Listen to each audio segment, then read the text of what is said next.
Oke,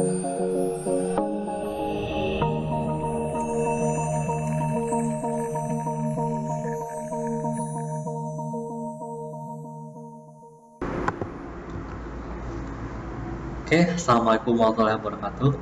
Selamat pagi semuanya. Salam budi luhur.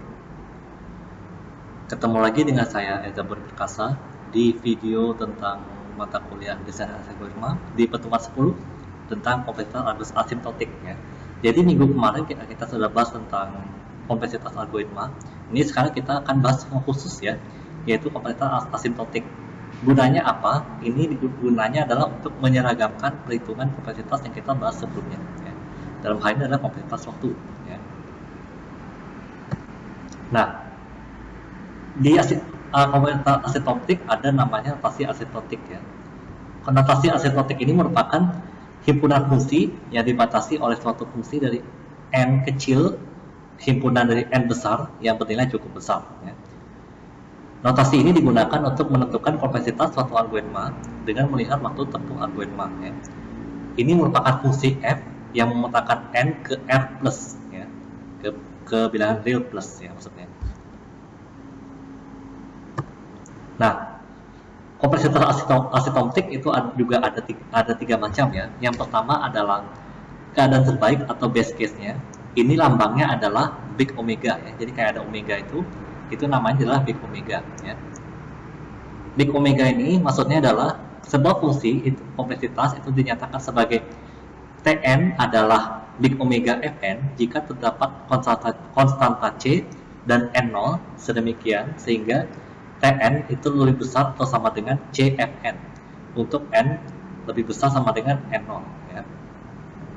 Kemudian ada keadaan terburuk atau worst case. Ini lambangnya adalah big O ya. Jadi ada O, di situ ada titik ya. Itu adalah big O ya.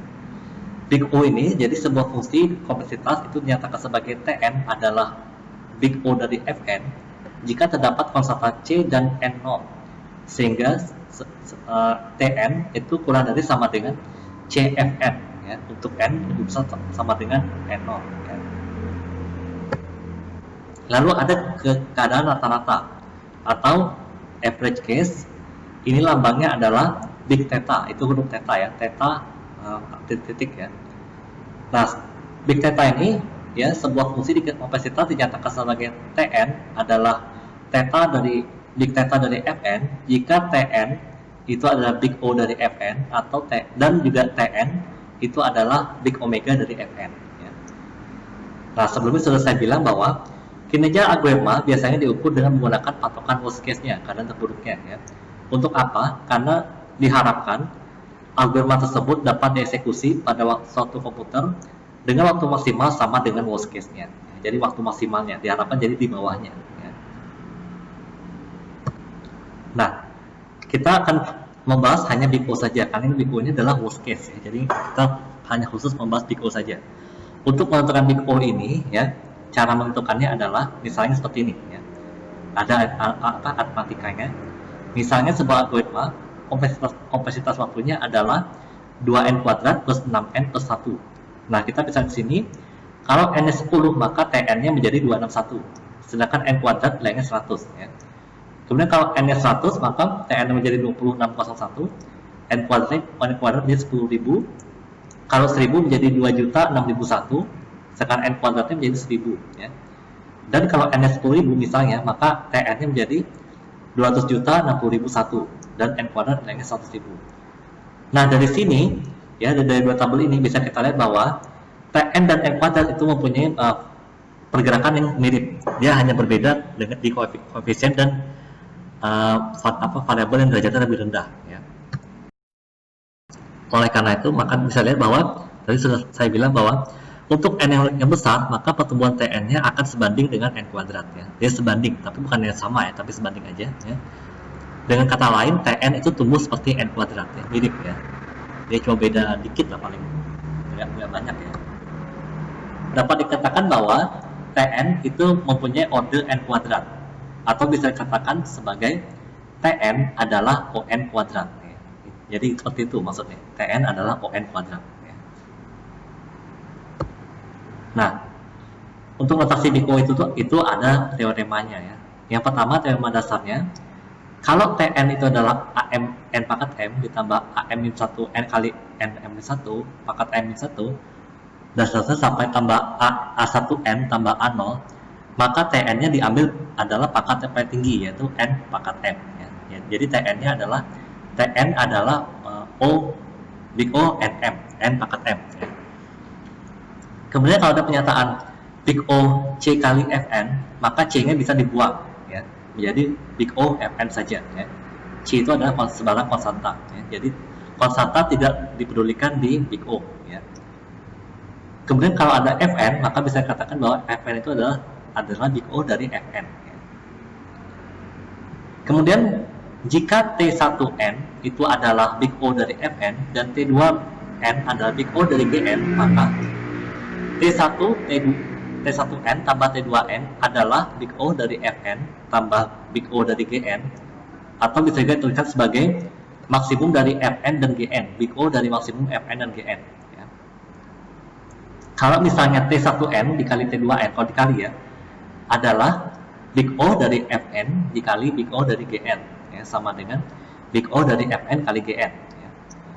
Nah, cara menentukan maksimumnya bagaimana? Perhatikan, lihat di butir ketiga, yaitu urutan spektrum dari notasi big O ya. Yang paling kecil adalah big O1, kemudian big O log n, big O n. Jadi kalau misalnya ada untuk penjumlahan, misalnya big O1 ditambah big O log n, maka hasilnya adalah big O log n. Karena maksimumnya yang lebih besar adalah big O log n ya. Big O log n, lalu big O n, lalu big O n kuadrat, kemudian big O n kubik, dan seterusnya. Kemudian big O2 pangkat n, dan yang paling besar adalah big O n faktorial ya, itu n faktorial. N faktorial, maka sudah pasti jawabannya adalah big O n faktorial karena dia paling besar ya. Atau seperti ini soal matematikanya. Misalnya T1n-nya adalah big O n dan T2n-nya adalah big O n kuadrat, maka T1 tambah T2-nya adalah big O maksimum dari n dan n kuadrat ya. N dan n kuadrat tadi bisa kita lihat di sini, yang lebih besar adalah n kuadrat, maka hasilnya adalah big O n kuadrat ya. Kemudian T1 kali T2-nya adalah big O dari n kali n kuadrat, atau bisa kita katakan sebagai big O n kubik ya, seperti itu. Jadi kalau perkalian cukup dikali saja, tapi kalau penjumlahan cari yang maksimumnya ya.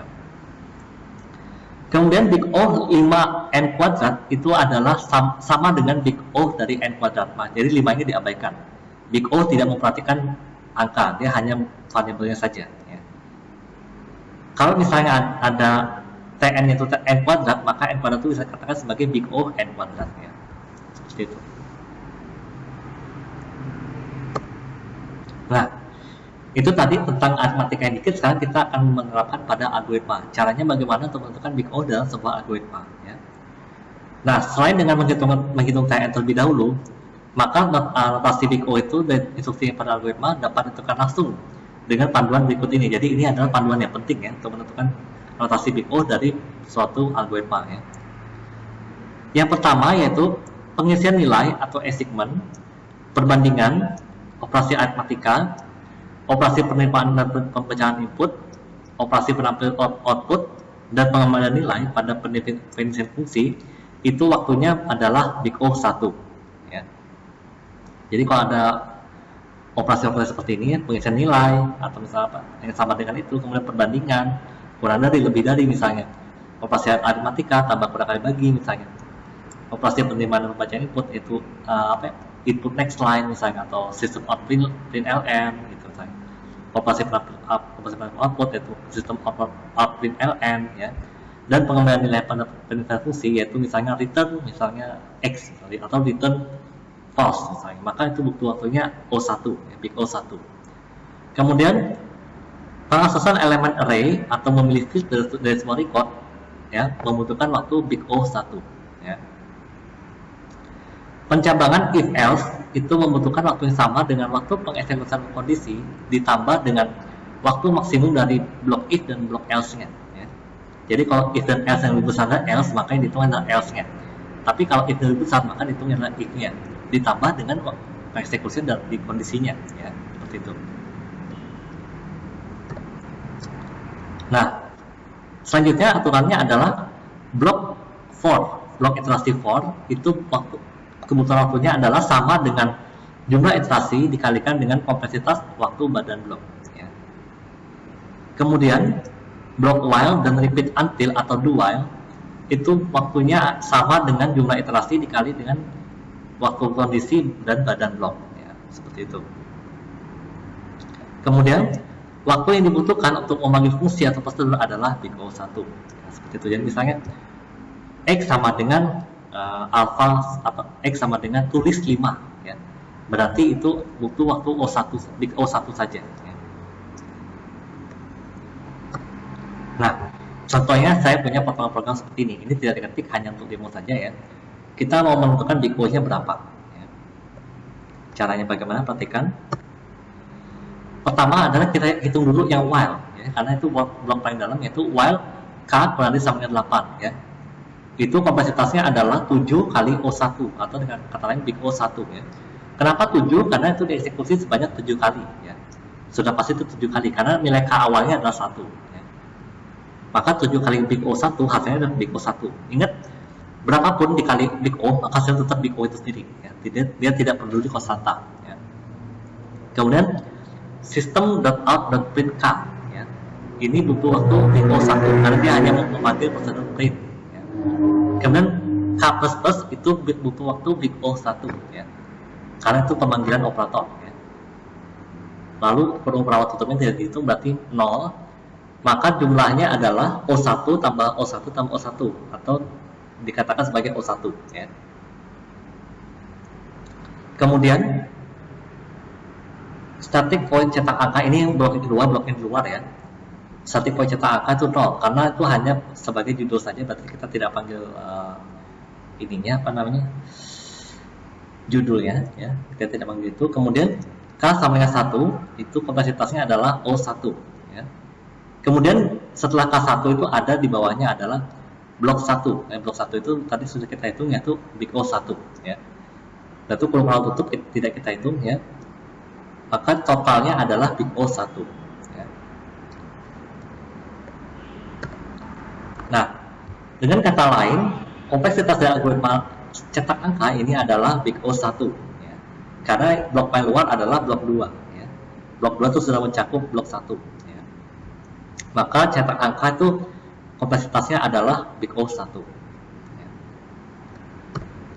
Nah, algoritma itu bisa dikelompokkan berdasarkan tingkat big O-nya, tingkat kebesaran big O-nya, ya.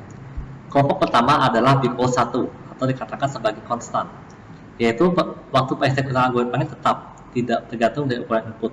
Misalnya adalah algoritma penukaran positif dua bilangan. Ini adalah algoritma yang paling cepat, ya, paling makus, ya. Kemudian adalah big O log n. Ini masih makus juga, ya, walaupun sudah mulai meningkat, ya, yaitu kelompok logaritmik, ya. Ini adalah algoritma yang laju pertumbuhan waktunya berjalan lebih lambat daripada pertumbuhan waktu n, ya. Algoritma yang termasuk dalam kelompok ini akan memecahkan persoalan besar dengan mentransformasikannya menjadi subpermasalahan yang lebih kecil yang berukuran sama. Contohnya adalah algoritma binary search, yaitu butuh waktu big O log n, ya. Kemudian adalah big O on atau linear. Ini umumnya terdapat pada kasus yang setiap elemen inputnya dikenai proses yang sama. Contohnya adalah algoritma sequential search, ya.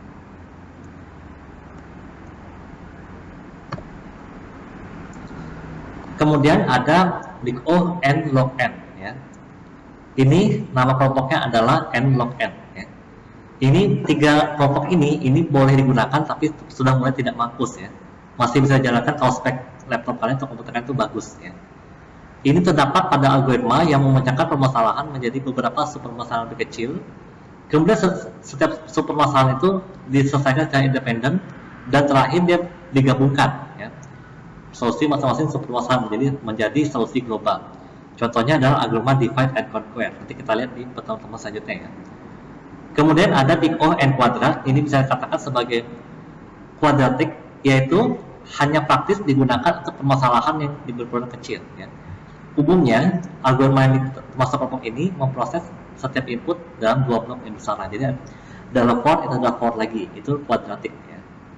Kemudian big O n pangkat 3 atau kubik ini sama dengan kuadratik tadi, bedanya adalah dia ada 3 blok yang besar. Jadi dalam for ada for lagi, jadi for 3 kali ya, for gitu.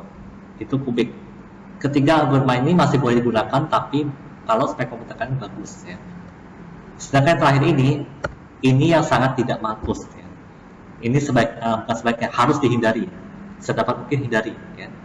Karena ini bisa menyebabkan komputer kalian nge-hang ya.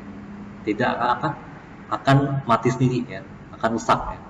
Kelompok yang pertama adalah kelompok eksponensial atau big O 2 pangkat n. Ini ada algoritma yang mencari solusi persoalan secara brute force ya. Sebagai contoh adalah algoritma pencarian sirkuit Hamilton. Ya. Terakhir yang algoritma yang paling tidak mampus adalah big O n faktorial atau dikatakan sebagai kelompok faktorial. Ya. Ini memproses setiap input dan menghubungkannya dengan n1 input lainnya. Contohnya adalah algoritma TSP atau Traveling Salesman Problem. Ini sangat tidak mampus, oleh karena itu wajib untuk dihindari ya, walaupun komputer kalian kuat ya.